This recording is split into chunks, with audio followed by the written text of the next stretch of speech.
ओम शांति। राजयोगी जीवन की आधारशिला ब्रह्मा भोजन।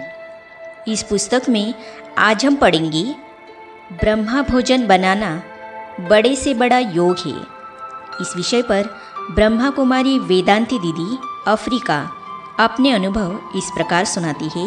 तो चलिए आज हम इसे पढ़ते हैं। दीदी, राजयोगी जीवन में ब्रह्मा भोजन को, आहार शुद्धि को दूसरा स्तंभ कहते हैं, ऐसा क्यों?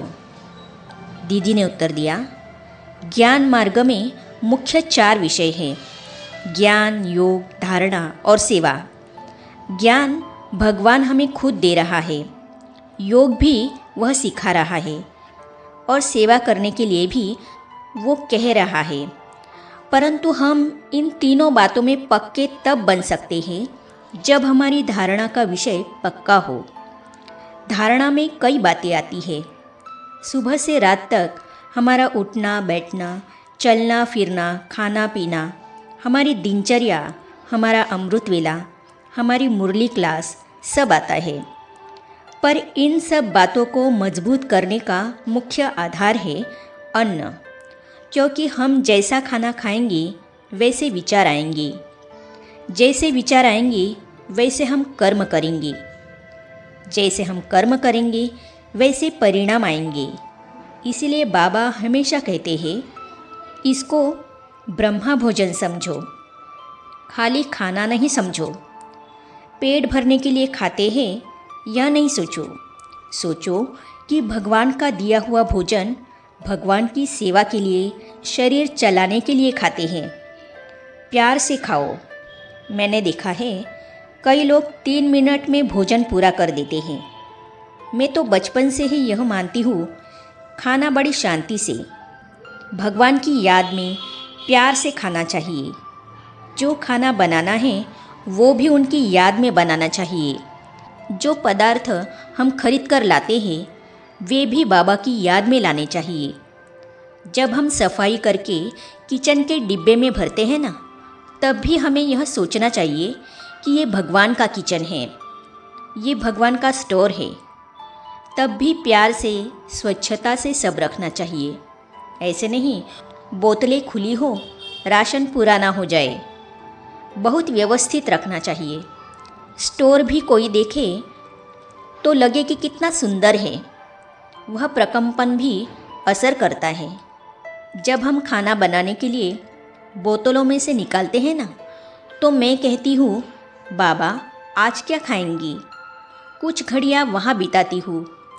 आज दाल खाएंगे, चावल खाएंगे, या बाबा आज रोटी सब्जी खाएंगे?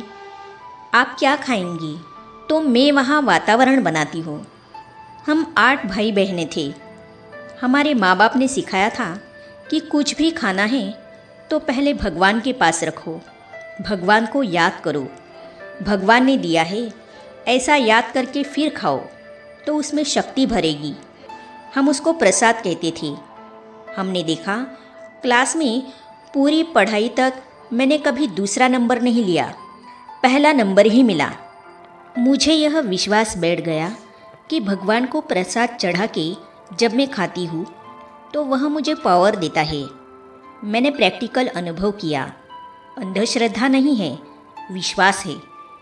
ज्ञान में आए तो ब्रह्मा भोजन की बात आई, बाबा को भोग लगा के खाने की बात आई। मैं कुमारी से टीचर बनी, फिर इंचार्ज बनी, देश से विदेश में गई, बड़ी बड़ी जिम्मेवारी आती गई। कभी भी मैंने काम में बिजी होने के कारण भोजन बनाना और ब्रह्मा भोजन को कम महत्व नहीं दिया है। आज मेरी 76 वर्ष की उम्र है। अफ्रीका के सारे सेंटरों की मेरी जिम्मेदारी है। बहुत काम है, बहुत यात्रा करनी होती है।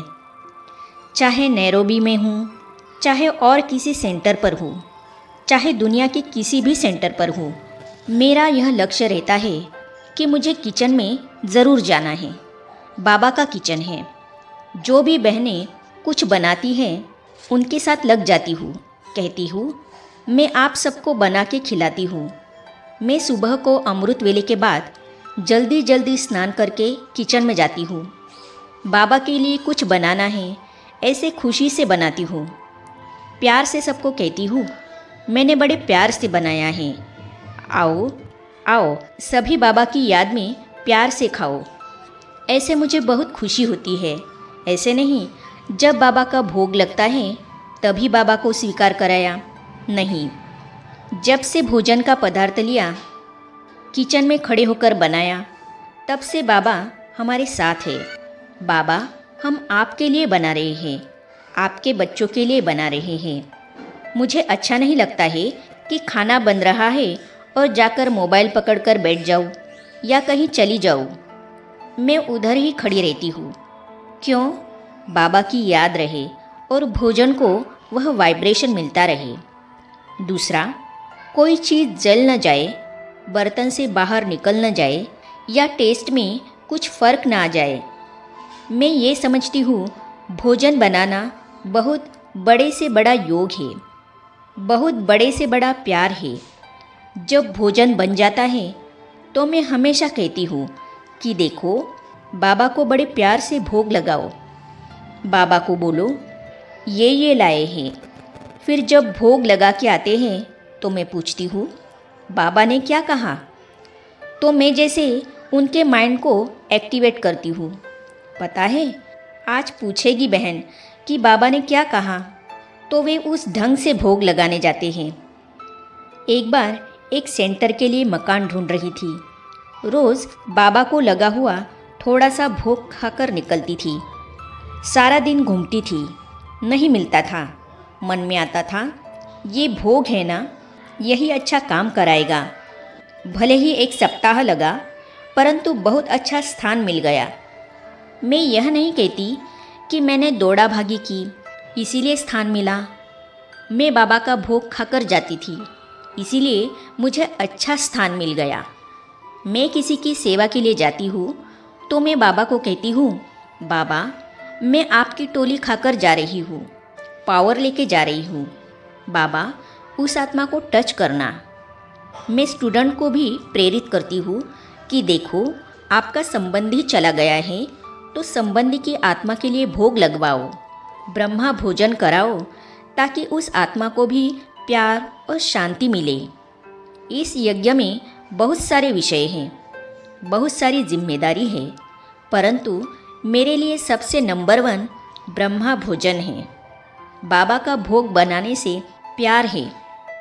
बाबा का किचन रोज़ रात को एकदम साफ करके जाना है, क्योंकि वहाँ बाबा का भोग बनता है। जब माताएं आती है सप्ताह में एक बार गुरुवार की टोली बनाने के लिए, तो माताओं के साथ जाकर बैठ जाती हूँ। मैं यह नहीं सोचती हूँ कि मैं बिज़ी हूँ। फिर गुरुवार सुबह बाबा के लिए विशेष भोग बनता है।